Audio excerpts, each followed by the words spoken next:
बहुत पुराने समय की बात है। एक गांव में बिरजू नाम का एक किसान रहता था।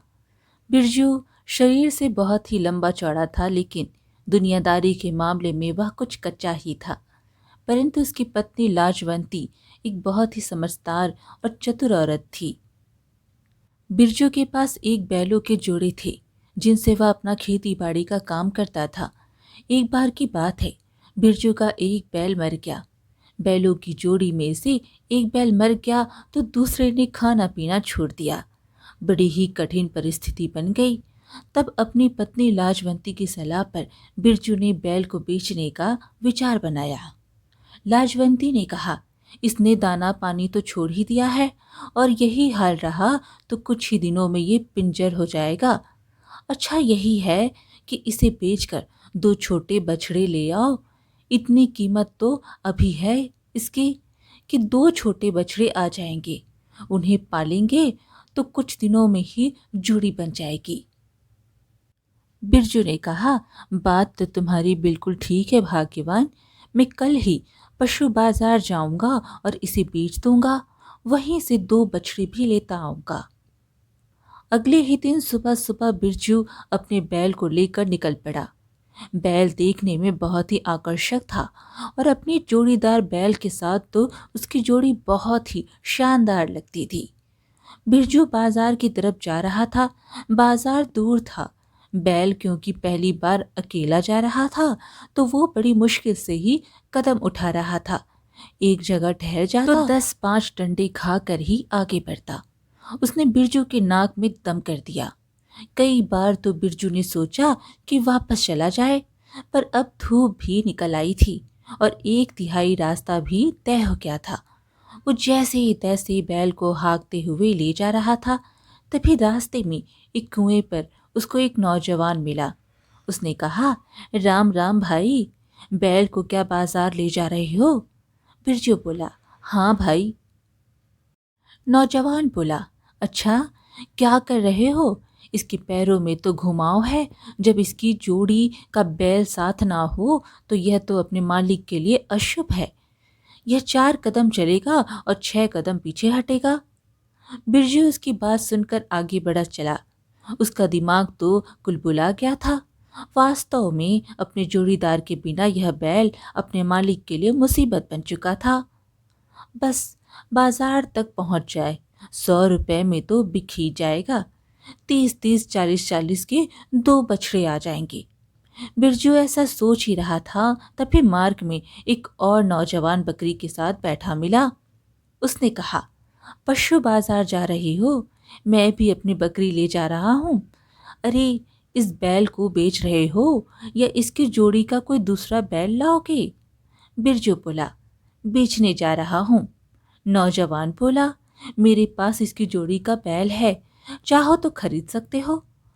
एक बैल मेरे किसी काम का नहीं, सस्ता दे दूंगा, तुम्हारी जोड़ी बन जाएगी।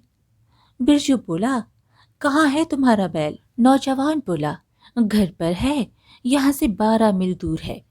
बिरजू ने विचार किया कि 12 मील कौन जाएगा, बाजार कौन सा दूर है।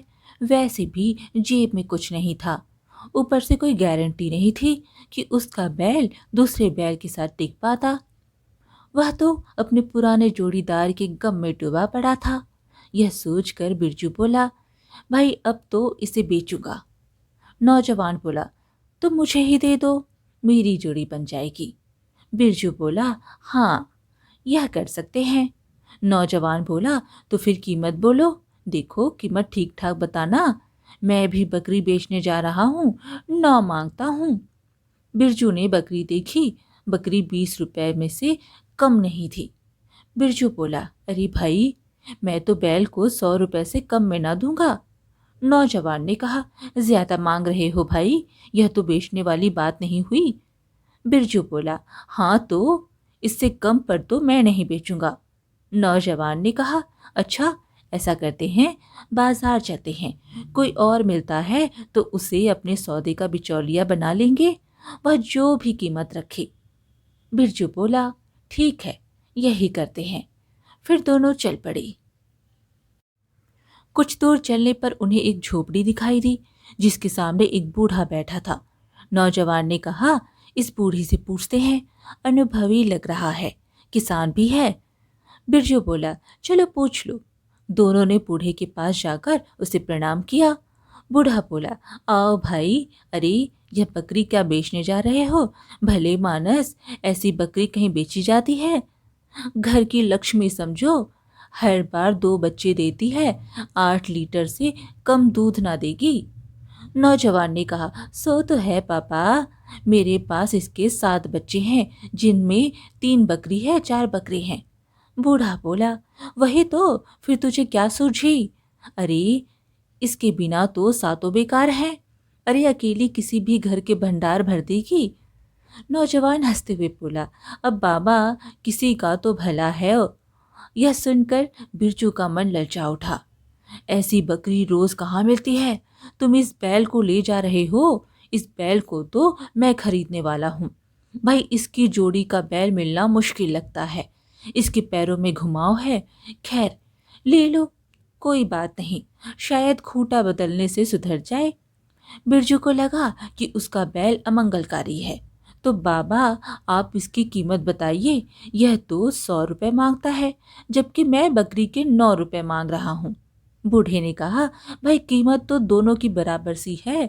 9 का 100 में और 100 का 9 में, घाटा तो किसी को नहीं है। बकरी तो एक बार बच्चे दे देगी, 100 के 100 हो जाएगी, और बैल का तो कहा नहीं जा सकता। नौजवान एकदम से बोला, क्या कहते हो बाबा? बात में तो दम लगता है, बुजुर्ग है, और सबसे बड़ी बात समपक्षीय है। न तुमसे कुछ लेना, न मुझसे कुछ लेना। बिरजू सोच में पड़ गया। बैल तो वाकई उनके भरोसे का ना रहा। बकरी में उसे मुनाफा दिखाई देने लगा। नौजवान ने कहा, भाई बताओ, नहीं तो बाजार चलते हैं। बूढ़ा भी बोला, अब भाई, पशु पक्षी के सौदे तो ऐसे ही होते हैं, जुबान तो आदमी की है। मेरे विचार से तुम दोनों ही घाटे में नहीं हो, ठीक है? बिरजू ने एक बार फिर से बकरी की तरफ देखा। 9 रुपए में बकरी, और बैल के बदले में वह बकरी को लेकर वापस लौट आया। घर पहुंचा तो उसकी पत्नी लाजवंती ने जब बकरी को देखा तो वह चिल्ला पड़ी, अरे यह बांझ बकरी कहाँ से ले आए? बिरजू चौंक गया। बांझ? क्या कहती हो? बिरजू हक्का बक्का रह गया। लाजवंती बोली, और क्या, अंधे को भी दिखाई दे जाएगा। इसके दोनों थन तो सूखे पड़े हैं। और बैल का क्या किया? गए तो बछड़े लेने थे, यह बकरी तो ले आए। हाय राम, किसी ने खूब उल्लू बनाया। कहाँ फंस गए थे तुम? बिरजू ने अपनी पत्नी को सारी बात विस्तार से बताई। बिरजू की पत्नी ने झल्लाते हुए कहा, तुम्हें किसी ने अच्छा बेवकूफ बना दिया। अपना हट्टा कट्टा बैल दे आए और यह बांझ बकरी ले आए। खैर, कोई बात नहीं, अच्छा सबक सिखाऊंगी उन ठगों को। मैं भी जमींदार की बेटी हूँ। ऐसा करते हैं, कल सुबह तुम और मैं दोनों वहां पर जाएंगे। मैं उन ठगों से बात करूंगी और तुम छिपते छिपाते मेरे पीछे आते रहना। अगले दिन लाजवंती सुबह सुबह उसी रास्ते पर चल पड़ी जिस रास्ते पर वह ठग मिले थे, और बिरजू छिपते छिपाते उसके पीछे चल रहा कि तभी उसे कुएं के पास सबसे पहले वही नौजवान ठग दिखाई दिया। बिरजू की पत्नी कुएं के पास आकर सुबक सुबक कर रोने लगी। तभी उस नौजवान ने कहा, अरे सुनिए, आप तो मुझे बहुत परेशान लग रही हैं। कोई गलत कदम उठाने जा रही हैं क्या? क्या बात है, बताइए मुझे। लाजवंती बोली, क्या बताऊं भैया, सास तो सास, आदमी भी राक्षस है। मार पीट कर घर से निकाल दिया। अब तो कुआं और खाई, बस यही मेरा सहारा है। ऐसा क्यों कहती हो भाई? कहती हो तो चलो मेरे साथ, मेरे घर पर रहो। भगवान की कृपा से सब कुछ है अपने पास, बस कोई बहन नहीं है।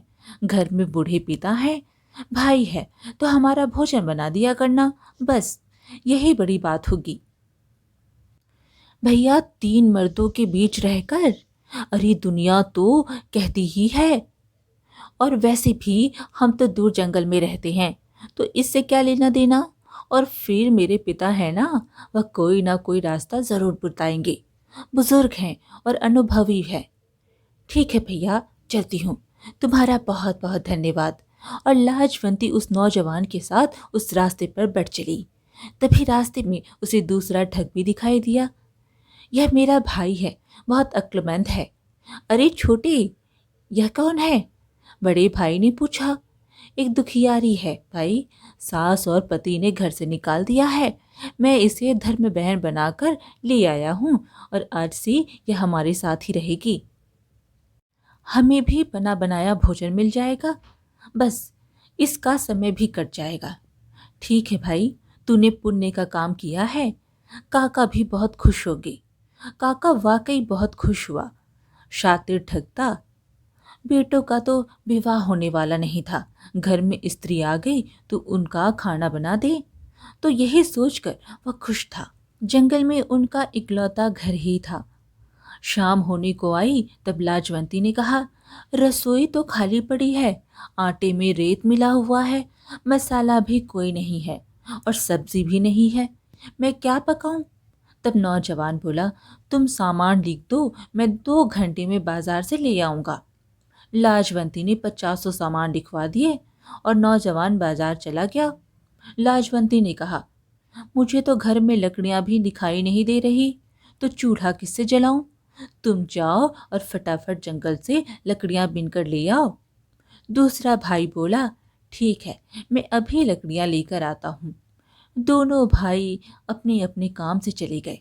इधर अपनी पत्नी के पीछे छिप छिप कर आता हुआ बिरजू भी उनके घर के बाहर ही छिपा हुआ था। जैसे ही दोनों भाई अपने घर से थोड़ा दूर चले गए, बिरजू छुप कर घर के अंदर आ गया और उसके हाथ में एक बहुत ही मोटा सा डंडा था। उसने उस डंडे से बूढ़े को ठोकना शुरू कर दिया। अरे अरे, तू कौन है? बूढ़ा चिल्लाया। 9 का 100 और 100 का 9। बिरजू ने पिटाई जारी रखी। मेरा बैल ठग दिया और 5 बकरी दे दी। कमीने, बता ठगी का माल कहाँ रखा है, वरना प्राण ले लूंगा। मुझे मत मार, उस कोने में हंडिया रखी हैं, खुद ले लो और जा। बुढ़े को बुरी तरह से धुलकर और रोता कहरता छोड़कर हंडियां खोदी और सारा माल पोटली में बांधकर बिरजू और उसकी पत्नी वहां से 9-2-11 हो गए। जब लड़के वापिस आए तो अपने बाप की दुर्दशा देखकर बहुत ही दुखी हुए। लेकिन बिरजू भी अब ठान चुका था कि इन ठगों को अभी और भी सबक सिखाना है। अगली सुबह बिरजू खुद एक वैद्य का वेश बनाकर उनके घर के पास पहुंच गया।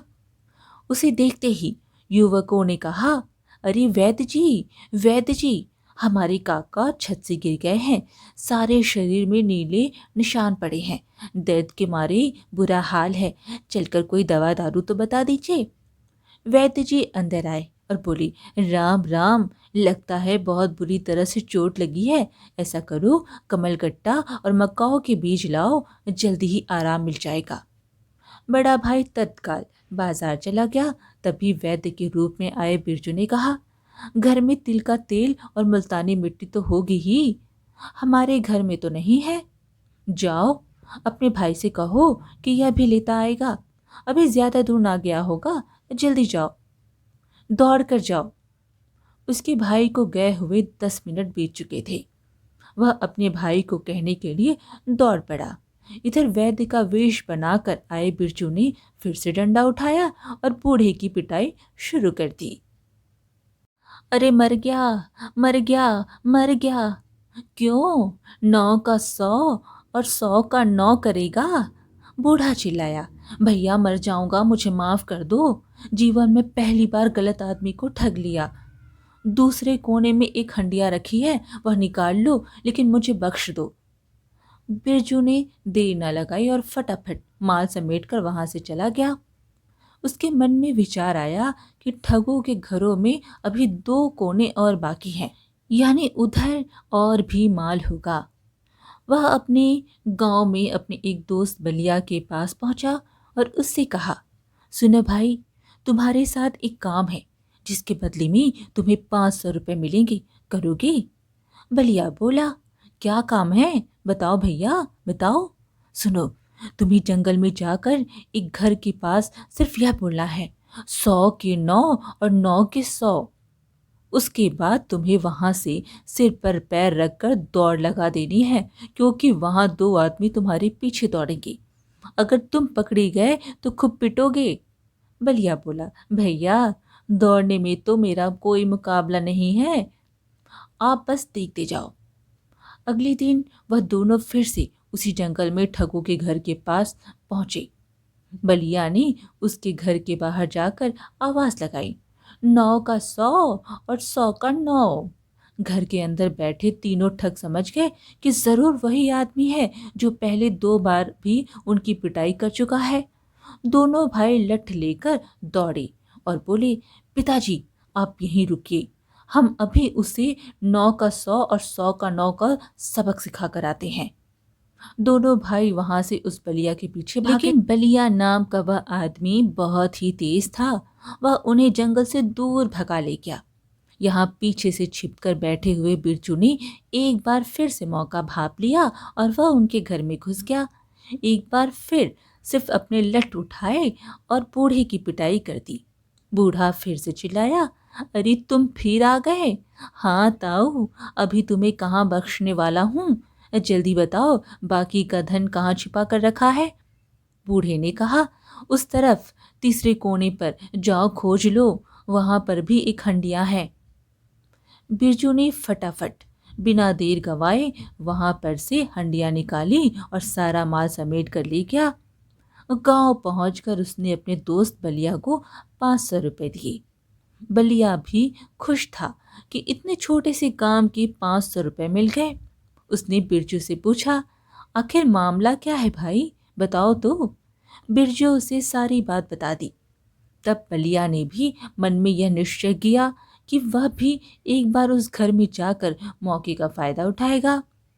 अगले दिन बलिया अपने किसी तीसरे दोस्त को लेकर उस जंगल में मकान के पास पहुंचा, लेकिन इस बार उस मकान के अंदर कोई भी नहीं था।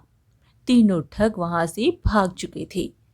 बलिया और उसका दोस्त अंदर गए तो अंदर कुछ भी नहीं था, सिवाय घर के सामान के मिर्च मसाले बिखरे पड़े थे। जो भी सामान मिला उन दोनों ने वही समेट लिया और उसी में संतोष कर लिया। इधर बिरजू को जो भी माल मिला था वह जरूरत से भी बहुत ज्यादा था। उसने उन जेवरों सोने चांदी में से कुछ को बेचकर अपने लिए एक नई बैलों की जोड़ी और एक बकरी खरीद ली। अब वह खुश था कि उन ठगों को अच्छा सबक सिखा दिया। आज की कहानी यहीं पर समाप्त हुई। फिर मिलेंगे एक और कहानी के साथ। कहानी पसंद आए तो एक लाइक ज़रूर करें और कमेंट में हरे कृष्णा ज़रूर लिखें। चैनल को सब्सक्राइब करना बिल्कुल ना भूलें। धन्यवाद।